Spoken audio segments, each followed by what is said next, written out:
Les championnats du monde de pelote basque, 16e du Nord, nous sommes à Pau, ça y est, la machine est lancée. La journée de samedi et la soirée vont être déterminantes pour l'attribution des médailles.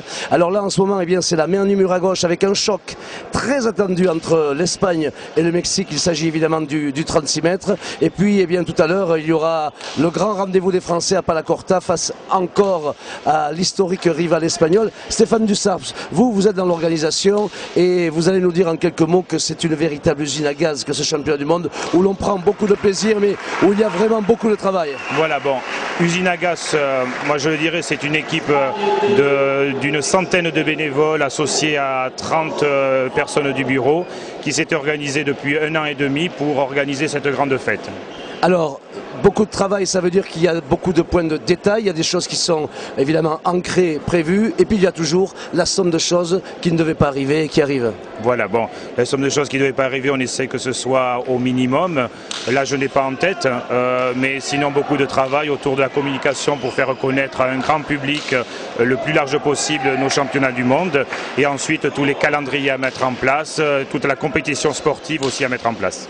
La bonne surprise, c'est la fréquentation de ce mondial, et notamment ici au complexe de Pau. Voilà, donc bon, vous voyez avec vos images, en même temps que nos camps de chasse sont pleines à craquer, on aurait pu vendre le double de places que celles qu'elles peuvent accueillir, et ça depuis le début des mondiaux.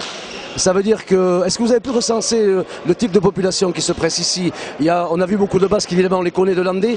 Les Béarnais ont également répondu présent. Je pense toutes Béarnais, Basques, Landais, je ne sais pas dire si c'est breton aussi, mais on a la chance, les passionnés ont déjà réservé leur place depuis le mois de juillet, et ensuite par le domaine de la communication, on est arrivé à faire revenir un public qui est plus large et qui découvre notre sport. Voilà, on va se retrouver dans quelques instants pour ce qui va certainement être une des rencontres décisives de ce mondial. C'est la finale à Palacorta entre les Toulousains Iris Breffel et les redoutables Espagnols Sosaya et Belila. Stéphane, merci, à très vite. Merci et bon mondial.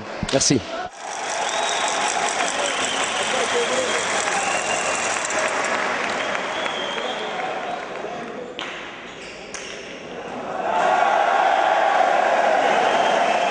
Je pense que c'est la plus belle victoire dont on puisse rêver.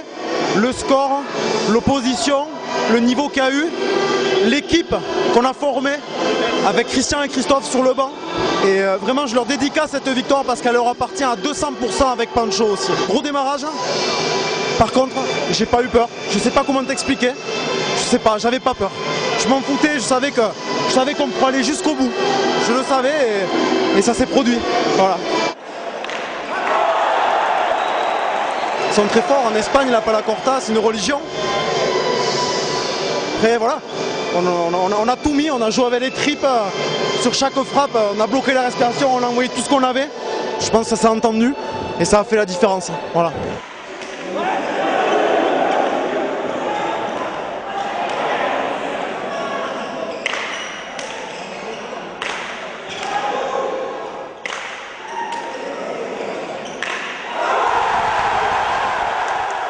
Je crois que les championnats du monde en France, c'est tous les 16 ans. C'est peut-être la seule finale qu'on fera de notre vie. Et je suis content qu'elle était ici. Parce que tout à l'heure, j'ai parlé de victoire de groupe, mais en réalité, c'est la victoire de toute une nation là, dans la salle. Ils nous ont portés jusqu'au bout. C'est aussi grâce à eux qu'on n'a pas eu peur, qu'on a été confiants.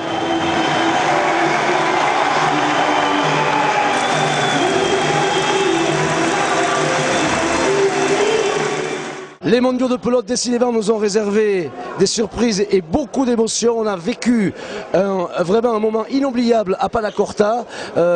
Philippe Carricard, le chef de délégation, ne s'en plaindra pas. Ah non, absolument pas. Vraiment, c'est un très très grand moment de pelote. Je crois qu'on a vu du très très haut niveau, mais ce sont des mondiaux et vraiment le rendez-vous à Palacorta a été énorme. Et la victoire au bout, alors c'est sûr qu'un petit point, en partie de classement nous avions perdu, et là nos joueurs Thomas et Sylvain ont été capables d'inverser ce score, donc c'est vraiment énorme d'être capable de le faire contre les Espagnols, et en ce qui nous concerne, une 3e médaille d'or qui tombe ce soir, Et à n'en pas douter, nous sommes à un tournant des championnats du monde. Voilà, donc ça relance complètement ce mondial, ça le lance en tout cas de façon forte pour la sélection tricolore qui est chez elle et qui a envie de remporter vraiment ce mondial avec les tripes. Philippe, là maintenant on va rentrer encore dans le dur, les filles à palette à gomme, la main nue en trinqué en 2-2, alors là aussi il y a beaucoup d'espoir et il y a aussi beaucoup de crainte. Qu'est-ce que vous pensez de cette, je vais m'adresser aux manistes, de cette confrontation avec les Mexicains en main nue? Mais les Mexicains menus, voilà, nous y sommes. Nous y sommes. Je crois que cette semaine a été très longue pour tous les joueurs et pour nous aussi.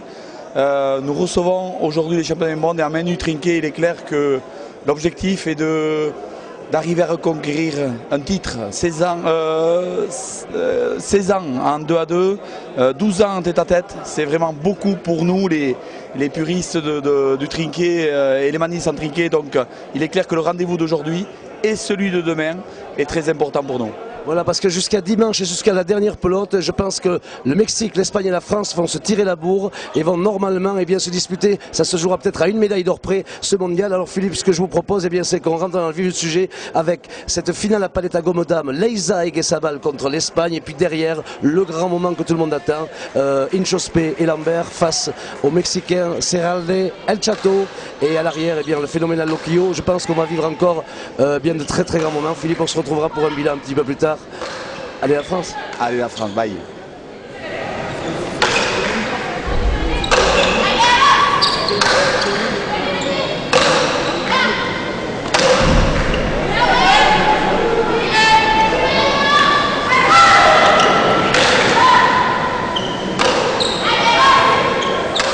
La finale à main nue à palette à gomme creuse, c'était prévu, réservé un suspense haletant, Ramoncho, entre déception et confirmation que ces Espagnols étaient bien là, vous le saviez.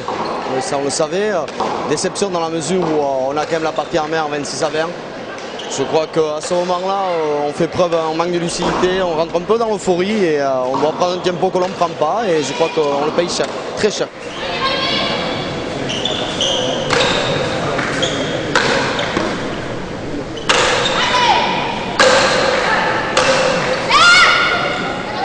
Je crois qu'aujourd'hui on a perdu une partie importante. Je suis peut-être en sérénité extérieurement, mais bon, je veux dire la partie est terminée, on ne peut plus rien faire. Mais... Est-ce que stratégiquement il y avait des choses à faire qui n'ont pas été appliquées? Non, pas excessivement. Disons que ce que l'on a mal géré, c'est les moments d'euphorie, les moments où on marquait des points, où on était devant, où on a manqué totalement, à mon sens, de sérénité, de lucidité, et au lieu de s'installer et d'enfoncer le clou, on est resté sur l'euphorie, on a laissé les autres revenir.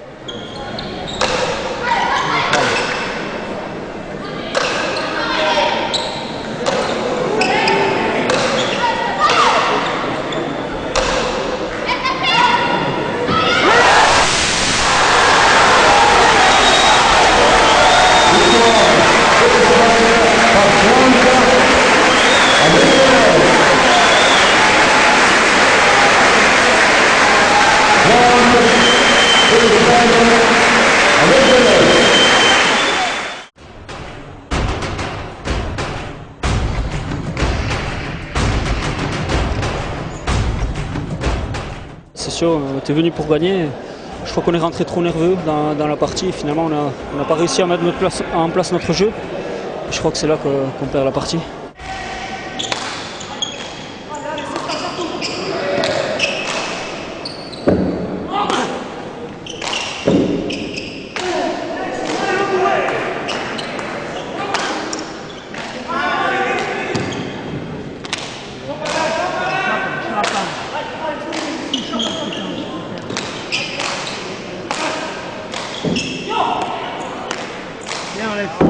Bien Alex, c'est ça. Bien, allez.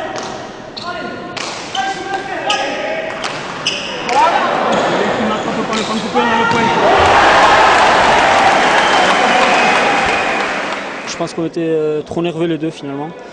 C'est vrai qu'on a réussi à remonter, on est venu je crois 2 fois à 3 points et on n'a jamais réussi à égaliser et ça nous a fait beaucoup de mal et on n'a jamais réussi à se libérer. Je pense que c'est un peu plus d'expérience que nous et je pense que la différence est faite là.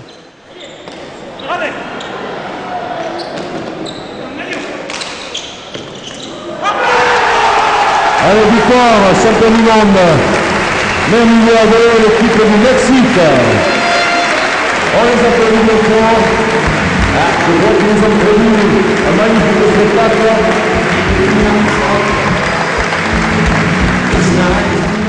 Il fallait une conclusion souriante et émouvante parce qu'on a vécu beaucoup d'émotions ici au complexe de Pau. Alors, on a croisé, on va dire, une autre icône, il y en a à la pelote, Marcel Amont, l'Aspois, qui est venu en ami ici. Marcel, c'est le cas? Oui. Écoutez, moi je suis époustouflé parce que j'ai joué comme tous les gamins du sud-ouest, j'ai joué à la balle contre un mur comme ça, puis après j'ai vu de nombreuses parties de pelote. Mon ami Derrick Cole jouait. Mais je dois l'avouer, j'ai jamais vu, c'est le niveau des gars qui change tout, Cet après-midi, à la main nue, bon déjà c'est impressionnant, mais ce que j'ai, le suspense en plus, parce qu'ils se sont courus après à un point près, mais voir des types avec leur pala taper à une vitesse pareille, avec autant d'énergie et de grâce, il y a des mouvements, des arrières pour arriver là-bas sur le fronton. Et alors je me dis, on en parlait avec mon ami Goyeneche, je me dis, il m'a expliqué pourquoi. Pourquoi un sport pareil avec des athlètes de haut niveau comme ça, pourquoi ça dispute pas les Jeux Olympiques? Il m'a dit il faut qu'il y ait 40 États, etc. C'est un peu compliqué. Alors mettez-vous-y les gars, parce que ça mérite, c'est un sport qui mérite plus que la pétanque. J'ai rien contre les pétanqueurs. Messieurs les pétanqueurs, excusez-moi. On va terminer, et je me suis dit non, je ne vais pas quand même lui faire, je ne vais pas lui demander, mais ce fameux Mexicain Basané, qui est dans votre cœur et qui a été un de vos tubes, est-ce que vous l'avez retrouvé aujourd'hui tout aussi actif? Eh ben, j'ai trouvé qu'ils nous ont mis la raclée.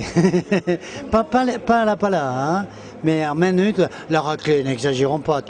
Non, c'est très impressionnant. Oublions les Mexicains avec leur sombrero sur le nez. Ceux qui ont joué aujourd'hui étaient parfaits. Bon, merci en tout cas d'être venu. Salut. Bonne continuation. Au revoir à tous. Beaucoup de verdeur et d'amour pour ce Béarn que vous affectionnez. Absolument. Allez, Merci. chat. Merci Marcel. Au revoir.